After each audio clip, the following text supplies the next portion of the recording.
اليوم جبت لكم سر الجاتو طابع اللي يجي هشيش وطري من اول تجربة وبمكونات متواجدة في كل دار، والاهم انه يجي سهل وما يديش من الوقت. نبداو على بركة الله. عندي هنايا 4 بيضات على درجة حرارة المطبخ، وعندي هنايا كاس سكر،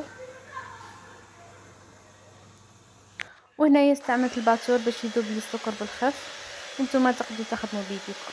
وبعد ما كملت هنايا جبت 2 مغارف كبار من قشر الليمون، ودرت هنايا كاس زيت، وخلطت هنايا مليح حتى يتجانسوا. وكي يتفتح هنايا لون الخليط هنا هاك نضيفوا هنايا 2 مغارف مايزينا يكونوا كبار. هنا لازم تضيفوا المايزينا على خاطرش لو كان ما ديروش المايزينا راح يولي لكم كيما الكروكي. وضفت هنايا كاس فرينه وكيس خميره الحلوى كامله. وهنا نبقاو نزيدو في الفرينه على حسب الحاجه ونلمو حتى تتماسك تولي لنا عجينه، وفي نفس الوقت تكون العجينه تلاصق في اليد.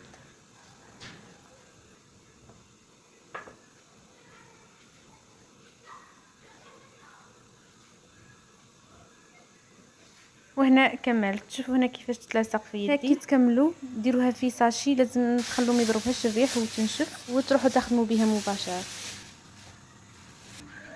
وبديت هنايا نفتح في العجينه، درت هنايا الطابع في فرينه وبديت نطبع باش العجينه ما تلصقش في الطابع. شوفوا هنا السمك نتاعها ما هي رقيقه ما هي خشينه بالعبر.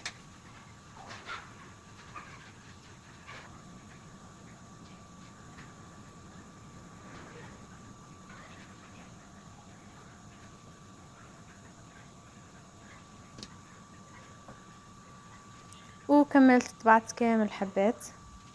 وبعد ما كملت هنا جبت صفار وحطيت له شويه حليب وشويه افاني، وتحبوا تحطوا له قهوه بودره.